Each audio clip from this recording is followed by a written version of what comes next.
Tonight, a revelation from a Prime Minister. Let me reiterate, I want to be absolutely crystal clear. That will send shockwaves around the world. It was understood at the highest levels that this was almost certainly. What did Canberra really know? If that's true, then that would have to point to some kind of cover-up. It seems a key piece of evidence, though, doesn't it? Did they ever mention fire on board? Hijack? Terrorism? And the pilot bombshell. We'd also tracked down the mystery woman, a woman about 20 years his junior. Maybe he wasn't a good family man? 2 days before the flight, she'd sent him a message. That's about 1,000 kilometres an hour. This is going to hurt. So do you know where it is? Yeah. At my house. It's not much further. No, it's not much further. How can you leave our families out there? Find out what went wrong and make sure it doesn't happen again. Well, let's get out and explore it.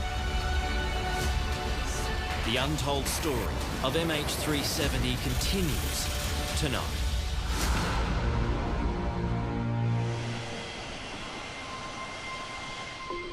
D70 to right of takeoff.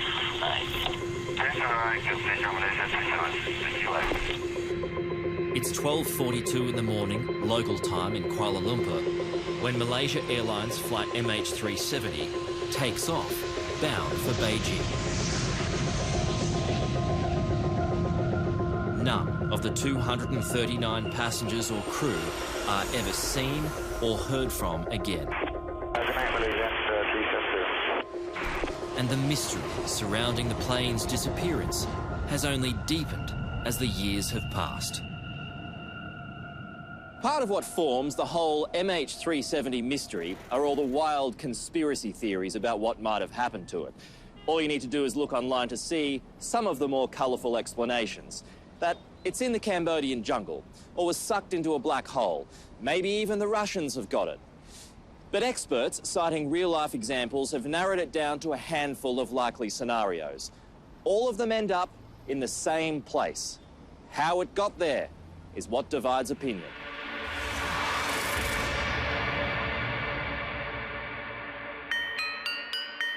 Captain Zahari Ahmed Shah was a 53-year-old pilot with 18,000 flying hours. MH370 was his final flight. He lived here in this gated community in Kuala Lumpur's upmarket Shah Alam. He was a married father of 3 adult children and a grandfather, known as Ari to his friends and Uncle Ari to his many nieces and nephews.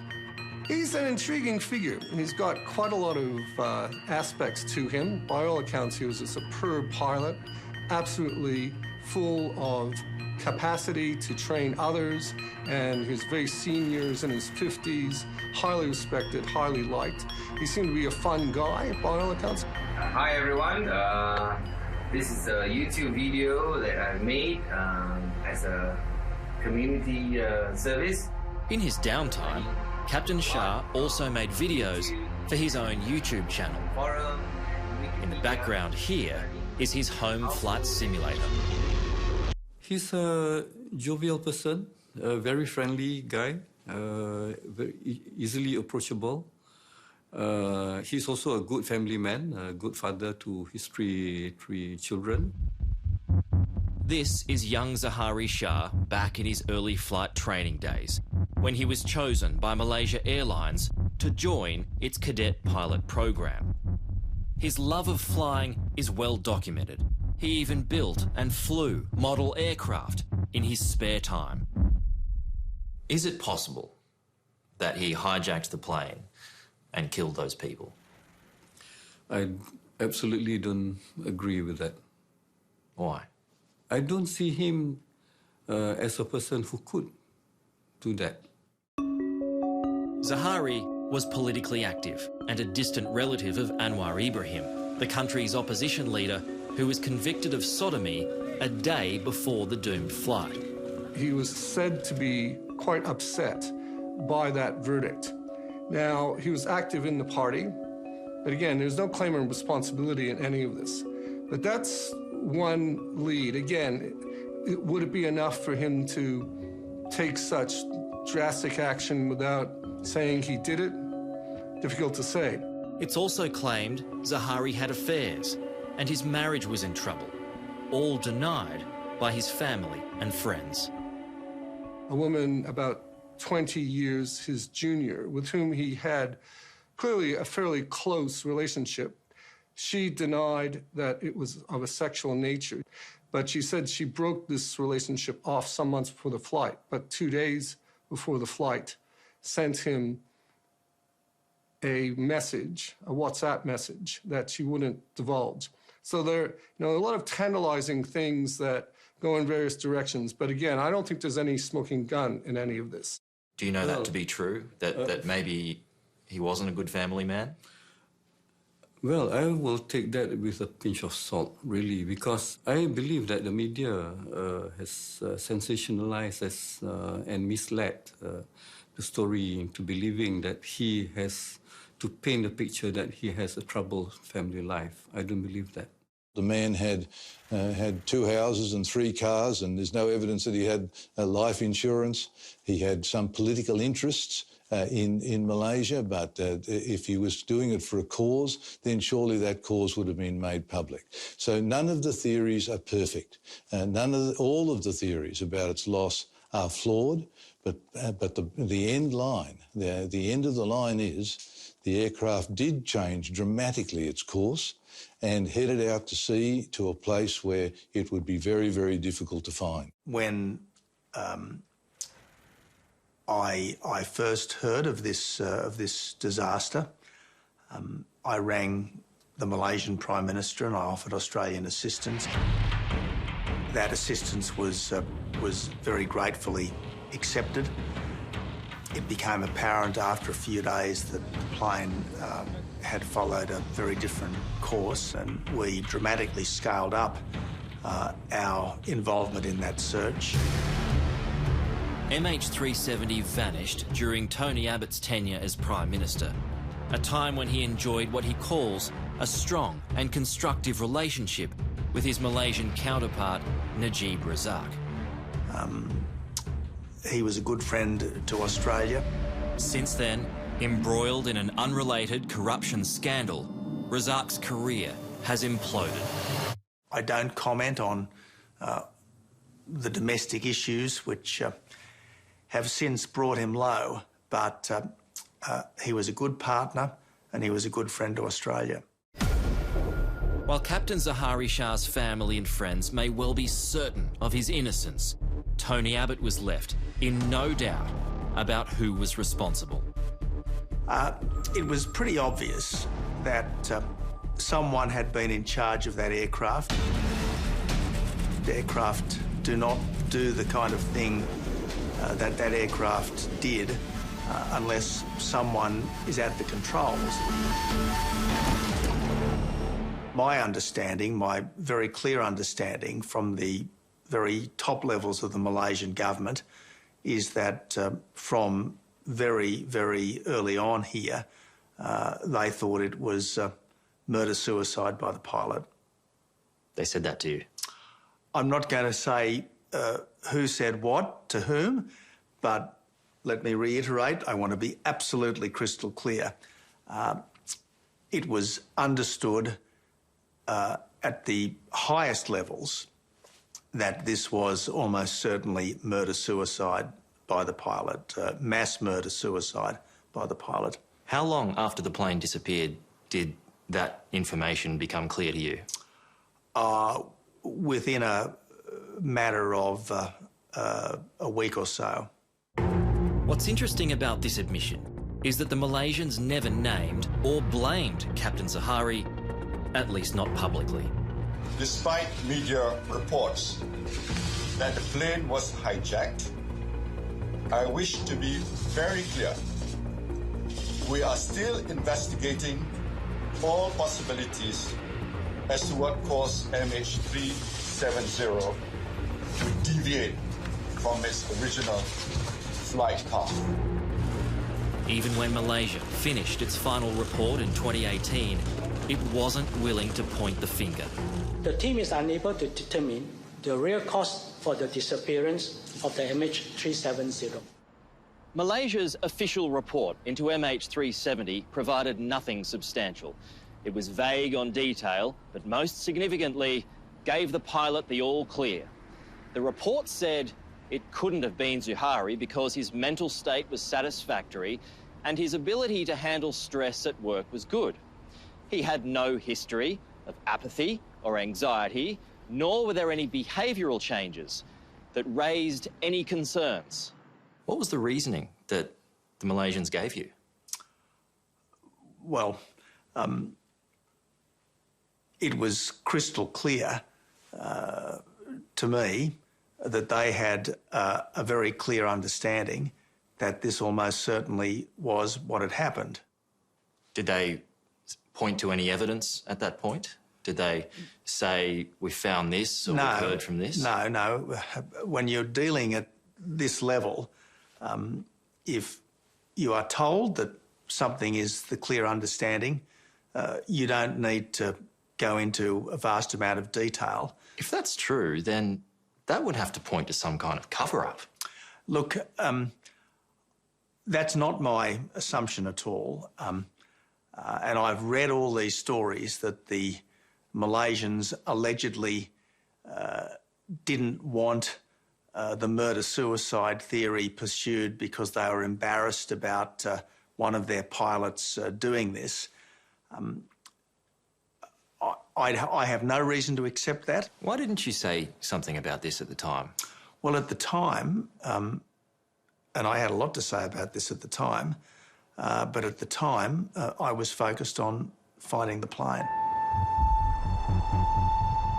7 days after MH370's disappearance, Malaysian police search Zuhari's home and find, on his flight simulator, practice runs to the southern Indian Ocean just 1 month before the doomed flight. It's a stunning piece of evidence which isn't made public until it's leaked 18 months later. Now, the significance of that is that there's nowhere to land anywhere near where that track took it at the end. There are no islands, there's nothing. And so by processing that flight on his flight simulator, he was practicing what could only be a suicide murder flight. You must also remember that there were 2,700 flight simulations in his simulator, and only a few out of these 2,700 end up in South Indian Ocean. But doesn't that strike you as unusual? Nothing unusual, because it's very common for pilots to practice ditching. But why not ditch somewhere closer? Well, I do not know. I cannot explain why he chose South Indian Ocean, of course. Look, that sort of stuff is not something that as Prime Minister you would expect to be officially briefed on. It seems a key piece of evidence, though, doesn't it? And backs up that theory that it was murder-suicide. Well, the most obvious explanation is invariably the best explanation. Did they ever mention fire on board? That's not something that was ever discussed with me. Hijack? Terrorism? Not something that was ever discussed with me. The clear understanding from very early on was that this was mass murder-suicide by the pilot. Grace Nathan has every reason to feel anger towards the pilot. Her mother was on board MH370. But a lawyer by trade, she won't accept Mr. Abbott's claim at face value. Well, I find it hard to believe because it's still not supported by any evidence. Even if the Malaysian government were to say that, then what did they base that off of? What information is it that they have that led them to that conclusion that they haven't shared with us now? Do you blame the pilot? While I'm open to the possibility it could have been a pilot, I do not blame the pilot. Grace Nathan is stuck in the past. Memories of love and loss are on a painful, permanent loop. Well, my mom was like the center of the family, the glue that held everyone together. She was always at home, so home was associated to mom. To mom, wherever mom was, that was home. How often do you think about her? Every day. Grace was sitting her final law exams in England when she received a distressing midnight phone call from her father in Beijing. And he said, book a flight and come home. And I asked him why, what happened, and then he said something happened to the plane your mother was on. And I just remember at that very moment, like I dropped the phone, like the phone just fell out of my hand. And our thoughts and prayers are with all affected passengers and crew and their family members. Grace may reserve judgment for the pilot, but she does blame the Malaysian government. I think I was angry from the very beginning because the story kept changing and we found out that there was a lot of mistakes made by like the military, the Malaysian government, and things that they could have done differently that would have, I mean, even if they couldn't recover the plane, at least we would have known where it was, because we know that things are a lot worse than what they could have been because of the incompetencies. Somehow, Grace held herself together. She clung to the hope it was all a misunderstanding and the plane would eventually be found intact. Until the flaperon washed up on Reunion Island. It's clearly from an aircraft, and the barnacles indicate it's been in the ocean for some time. For me, that was the straw that broke the camel's back, because I think that was the first time I had to acknowledge that, yes, maybe the plane did crash. Despite evidence stacked up against the pilot, Grace still doesn't entertain criticism, but rather shares concern for his family, who she believes are also victims. So you're still willing to give the pilot the benefit of the doubt? Yes, definitely. Like, that is really unfair to just pin it on the pilot when you don't know for sure, because that affects a lot of people, especially his family, his children. I'm an adventurer, I'm an explorer, and different people call me the debris searcher or the wreck hunter or the real-life Indiana Jones, because I'm finding things that other people are unable to find. The beachcomber? The beachcomber, that's fine. Blaine Gibson is an unlikely hero, a lawyer by trade who sold his house in California and spends the money seeing the world. It's been my goal since I was 7 years old to go to every country in the world. How many countries are you up to? 185. 185? There are 195 in the world, independent countries. I've been to 185 of them.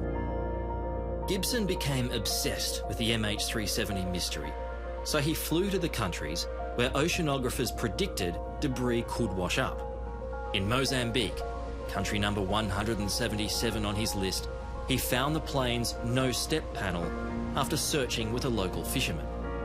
Suddenly, Suleiman, who's the boat owner, called me over. He said, "Blaine, is this the plane? Is this Malaysia 370? And it was a gray triangular object, and I walked over to him, and it said no step on it. And then I knew that it was aviation. They analysed it. And they confirmed it, and they used the words almost certainly from Malaysia 370. So, no step was a big step in the search? No step was a big step, yes.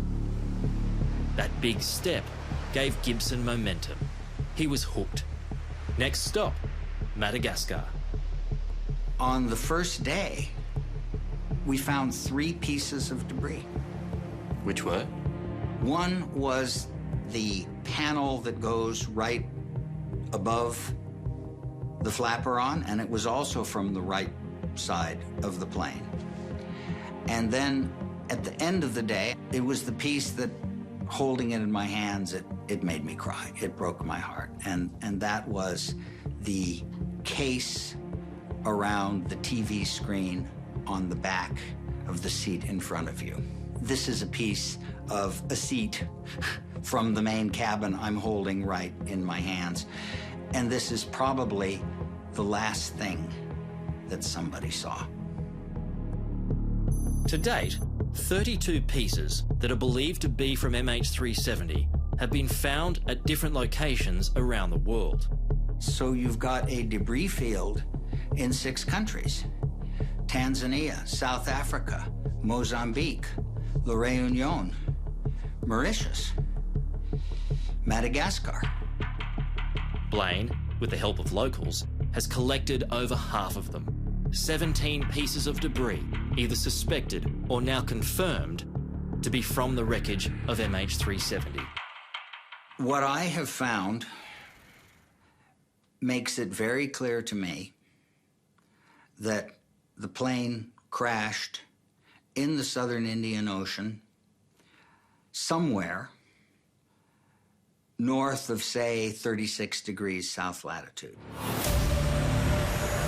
A lot of people were saying, oh, the main cabin is intact underwater somewhere. No, it's not.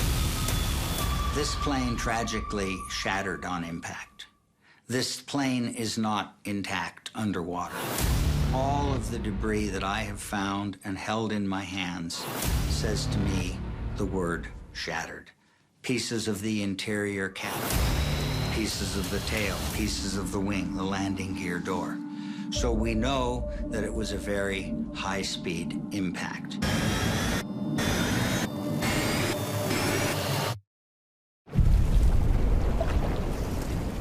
It is probably the most difficult search in history.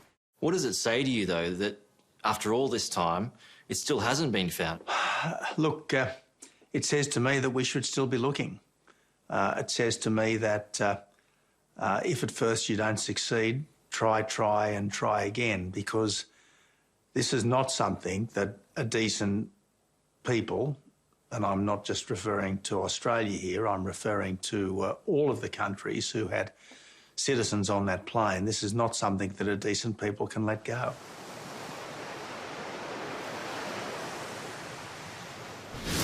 Coming up. That's about 1,000 kilometres an hour. This is going to hurt. My very clear understanding from the very top levels of the Malaysian government, they thought it was... Were you told? I don't recall ever being told that explicitly. So someone like Byron Bailey might be right. Yes. As far as I'm concerned, it's game over. We know where it is. We've always known where it is.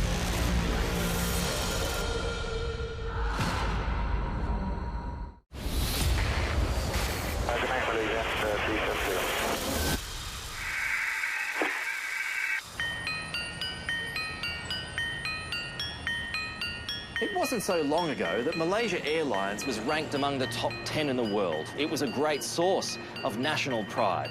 But after 2014, following 2 fatal crashes, it slipped way down that list. To be fair, one plane was shot down over a war zone, while the other was the likely doing of a rogue pilot, so the company can't be completely to blame. But investigations were bungled in a PR nightmare that lurched from one problem to the next, and a once mighty brand is now permanently stained.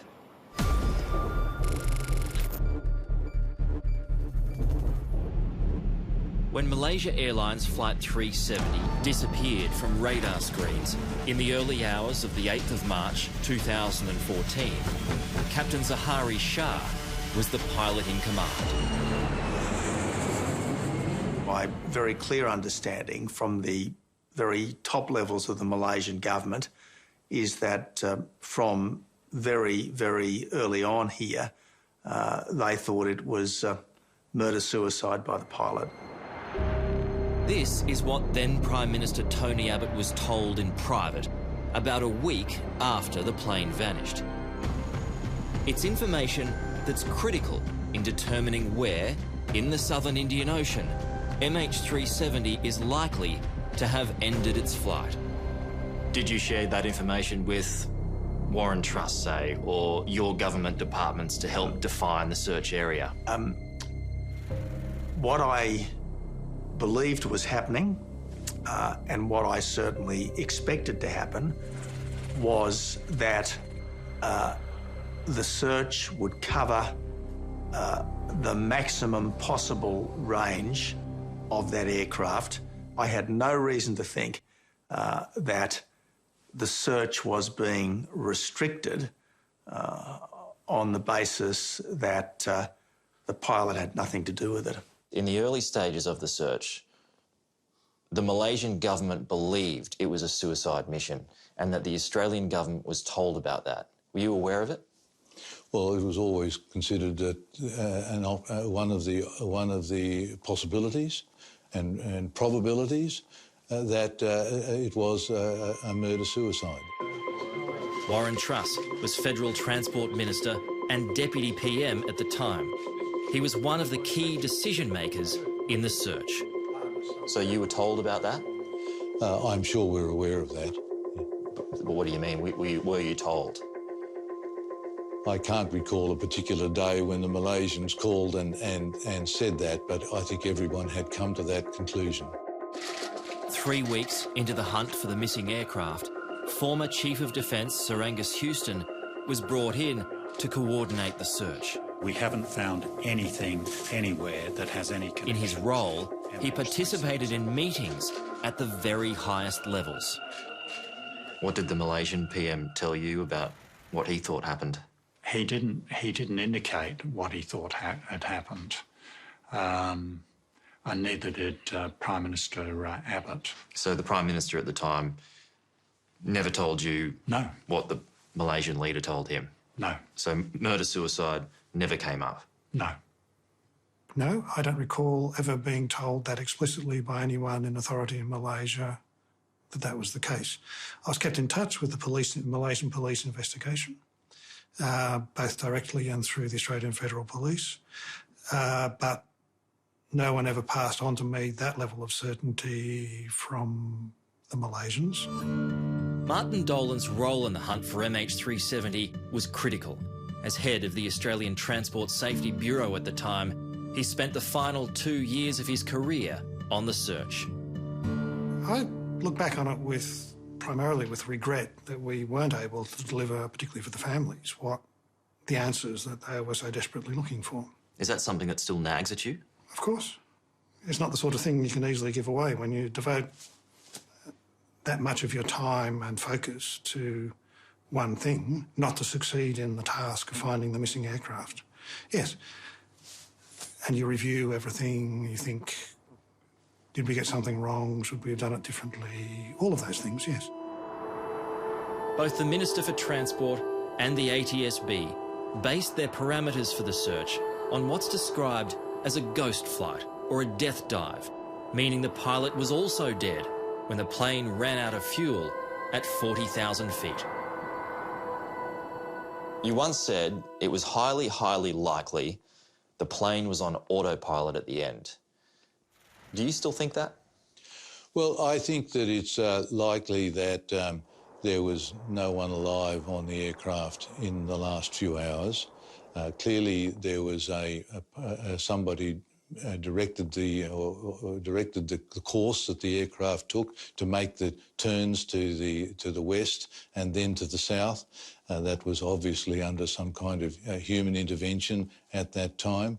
But I suspect that it was on autopilot from then on, and whether there was anybody alive is a matter for conjecture. So you haven't changed your mind when it comes to that? I'm of the view that there was no one alive on the plane for the last few hours. OK, left engine is quitting. If that was true, if no one was in control when MH370 ran out of fuel, it would have spiralled into what's known as a death dive. Left engine shut down. Ooh. In a 777 simulator, pilot Byron Bailey shows me what, if that were the case, would have happened. 570 knots. That's about 1,000 kilometres an hour. This is going to hurt. The plane's design meant it would corkscrew, increasing speed until it plunged into the ocean. So you can see the sea coming up. Oh, I hate the visuals. That's it. So that's a big crash. Horrendous. That's a big crash. You would have exploded into millions of bits. The final end-of-flight scenario is crucial to establishing the possible location of the MH370 wreckage.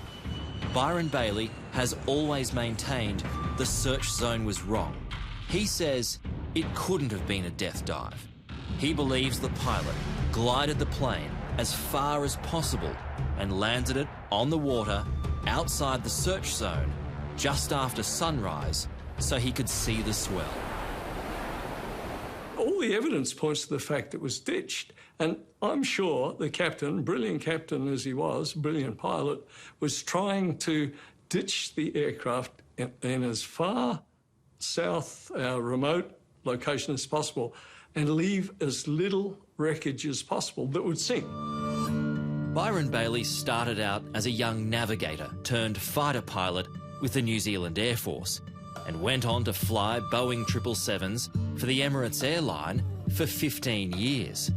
He's been an outspoken critic of the search and our government's handling of the disaster, saying about $200 million taxpayer dollars was wasted on searches that found nothing. This time they came clean, admitted that the ATSB was a rogue outfit that had no oversight, that made a stupid suggestion, initially to avoid embarrassing the Malaysians. And the Malaysians just sat back through this whole thing. They never agreed with the ATSB that it was a catastrophic event that rendered the pilots unconscious or dead or whatever. The Malaysians said right at the start, it's human intervention. And right at the end, they said it's human intervention. They knew. What are they going to tell me when I talk about Byron Bailey? Are they going to say, the old man is bonkers?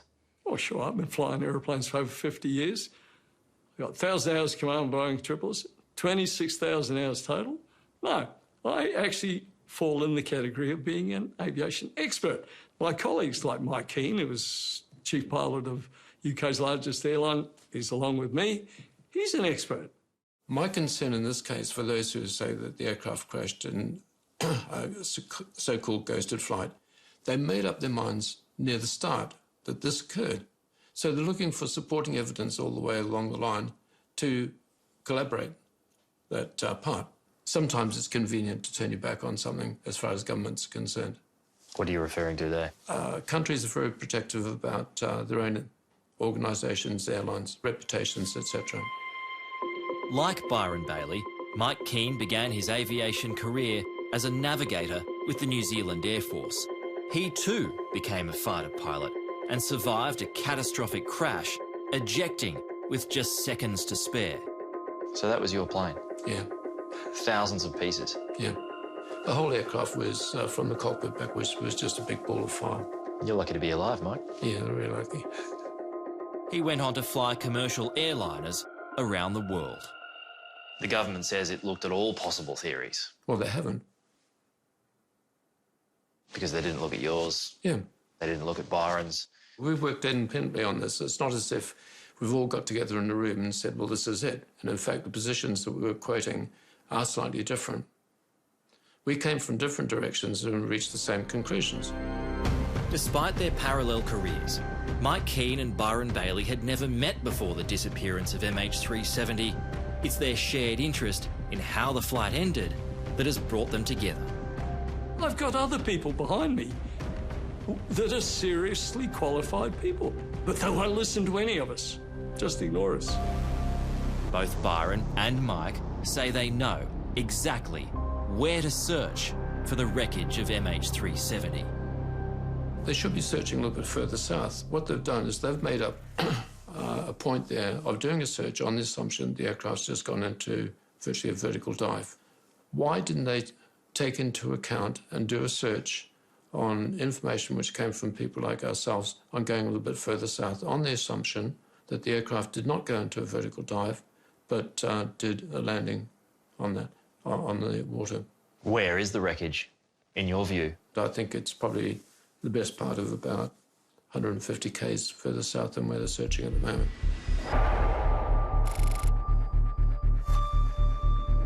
We're in cruise at 39,000 feet. Back in the flight simulator, Byron shows me what he thinks happened. Hello, engines running now. Looks like we have flamed out. At 40,000 feet and out of fuel, he glides the plane as far as he can. He would have ditched into wind to keep the speed down as much as possible to avoid a lot of wreckage. So that's what we'll try and do, all right? When Byron recreated the death dive, the plane crashed within a few minutes of passing the 7th arc. One more. Now what that His warning is I haven't got the gear down. This time, we fly for almost half an hour. That's 500 feet before we ditch. Reaching at least 130 kilometres in distance and, in Byron's view, past the search zone. Okay, I'll start to flare now. And then we hit the water. We are dead. So do you know where it is? Yeah. Where is it? Latitude 3910 southeast 8818. If Byron's right, this is it, just outside the search zone. That's very specific. Yep. What if you're wrong? Well, let's just say the ATSB, as part of their searching 40 miles either side of the arc, came within about 30 kilometres of where we reckon the aeroplane ditched.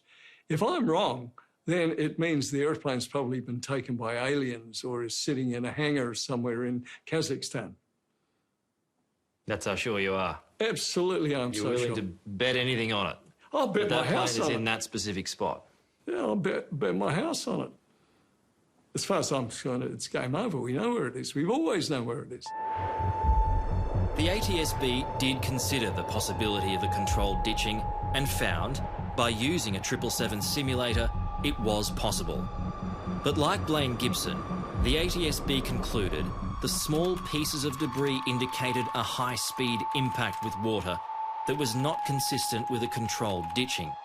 However, over time, Martin Dolan changed his mind. Do you still believe that it was a final out-of-control dive? I think the evidence is less clear now, given that we have managed to eliminate most of the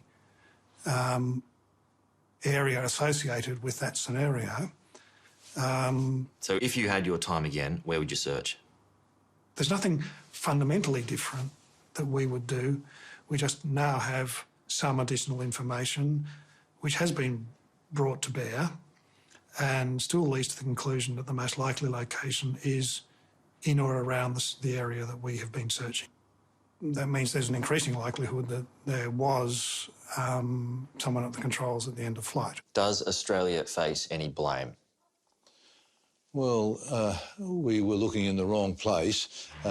We were obviously guided in the choice of that place by experts around the world. There was a multi-nation agreement that this was the place that we should look. So someone like Byron Bailey might be right? Yes. He might be right. I don't disagree with any of the basic assumptions that Byron has. You already searched 120,000 square kilometres of ocean. Why not search another 7,000 more? Well, and then another 10,000 after that. We had already increased the search area on a number of occasions, and it was a multinational agreement that any further search was less likely to find the aircraft. Now, with the benefit of those areas being eliminated, anyone can come up with a third best option. But how far do you go? If it is a fact that the furthest reaches were not explored because of assumptions of a pilot who was no longer at the controls, I would say let's ditch that assumption. Let's assume that it was murder-suicide by the pilot. And if there is any part of that ocean that could have been reached on that basis that has not yet been explored, let's get out and explore it. Coming up. Spend the money and find that plane. It's incredibly important. Everyone who flies, the minute we get in the air, we're a bit worried. How can you leave our families out there? How do we find it? I have an idea. I'm a different person. Now I can see a future. Loves the tonic, huh? Yes, it is. I'm like the luckiest and the unluckiest and the luckiest woman again to find love.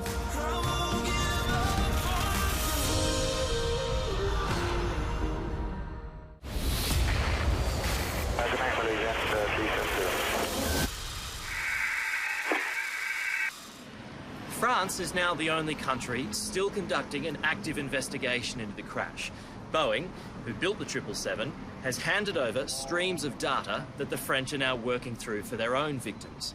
So far, it's revealed abnormal turns were made at the end of the flight that could only have been done manually, suggesting the pilot was in control at the end. And if that's true, it fits the theory that the aim was to minimise impact. I thought it was the greatest mystery of all time. It just seemed absolutely impossible that an aircraft of that size could just disappear. Record-breaking aviator Dick Smith has been flying since 1973. Like everyone else, he finds the disappearance of MH370 utterly mystifying.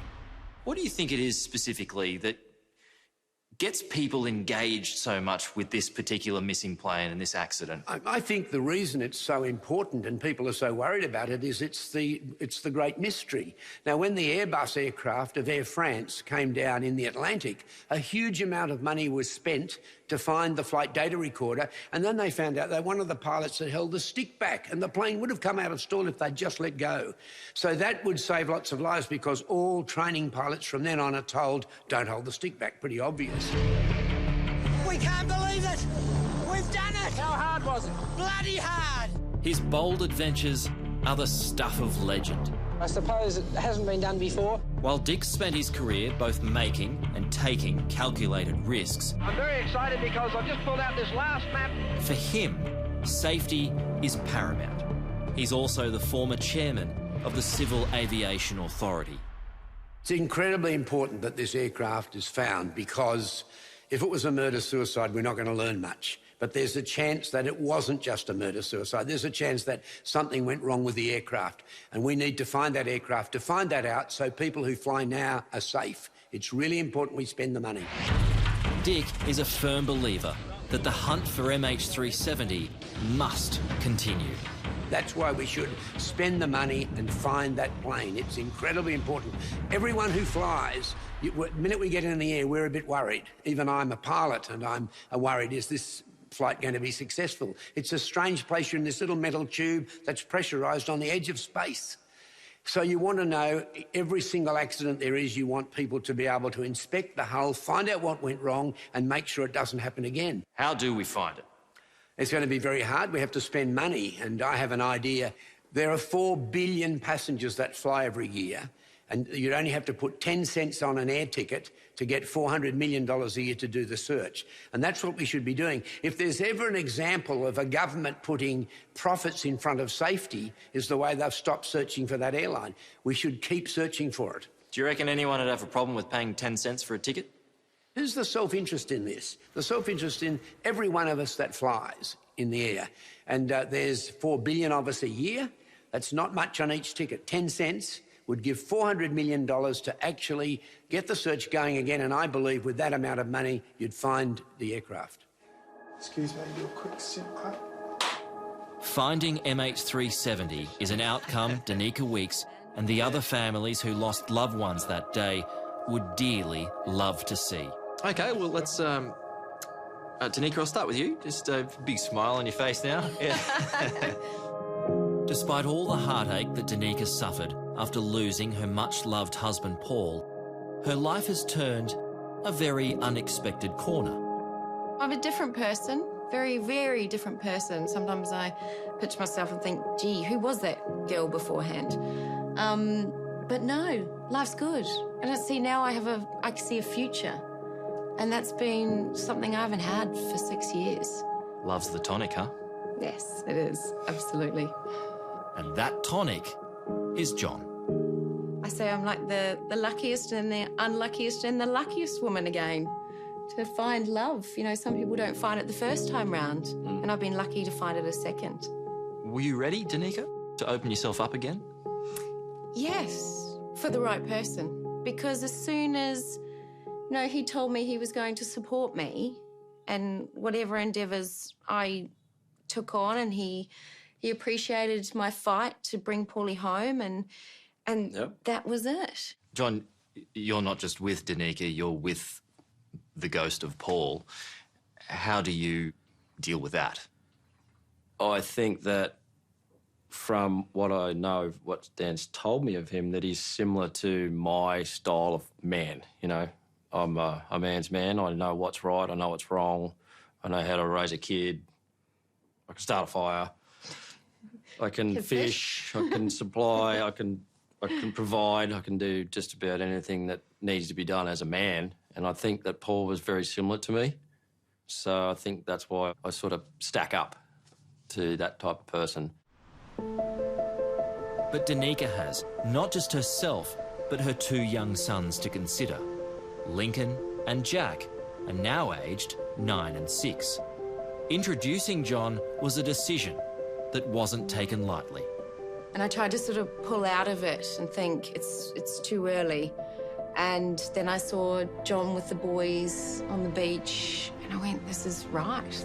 I need to be, you know, vulnerable. I had my wall up because, you know, I've changed and I've had to fight a real battle. It is difficult to know that there's always going to be that factor that for the boys, not just Dan, but for the boys as well, that their father's always been, they've never known him as much as they needed to. And that's going to be my job to take the baton and bring these boys up in a very difficult world with 100% support, and they just need everything that they're going to get from me to walk out into that big world and go, all right, I'm going to be a man, and that's my job. It's a job that John's embracing wholeheartedly. That was a deliberate plan to not go so fast. I had to be right with it. And, I think we both did. Yeah, true. And it was the right time. Yeah, I think it was definitely being able to find each other's parameters and let the boys get to know me, let Dan all of us get to know each other. I think that's the most important part before we just barrel out and get married. Yeah. And that's just what they've done this year. And what do the kids think? Oh, they're ecstatic. They are. They're really happy. And I think you asked me once whether Paul would agree with his parenting style. And I said, actually, yes. They're very similar. You know, Paul's from the army, he has this, obviously strong personality, and John has that strong personality. I have no qualms in that John will raise our boys exactly the way that Paul would have wanted. I think Paul would be, wherever he is, would be looking down and going, yes, Dan, yeah, you got it right. And for the families of the 239 people who perished on board, all they have left is hope. I just wish we'd got a lucky break along the way so that we could have found it, because the families continue to suffer. It's about those poor souls who were lost and the grieving relatives who've been left behind, and that's always what this has got to be about. Those who are lost, those who are left behind, and for their sakes, continuing the search. The search for any answers at all. But for now, the official government position is that another search won't be launched until new, credible information is uncovered. If you had someone at the controls deliberately trying to take the aircraft as far away as possible and to leave its final location uncertain, the area to cover that possibility is just so enormous that the search would be, it's theoretically possible, but the price of it would be beyond anything that I think anyone would be willing to pay. I think that someday it will be found, the underwater wreckage, and someday we will know the truth, and I hope it's in my lifetime. I talk to Kath and Bob pretty well every day. And it's still like they're with me here, no matter what. But I can't say goodbye. I know, it sounds odd, I know, because they're not coming home. I know that. But I can't say goodbye. To give up a search, how can you leave our families out there?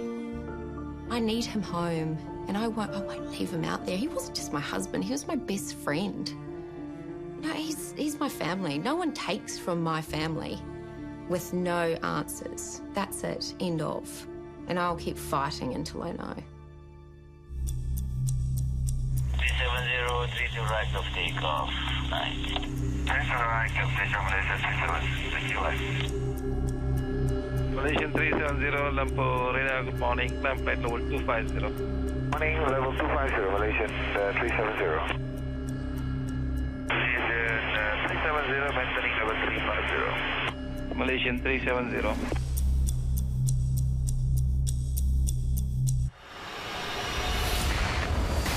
Good night, Malaysian 370.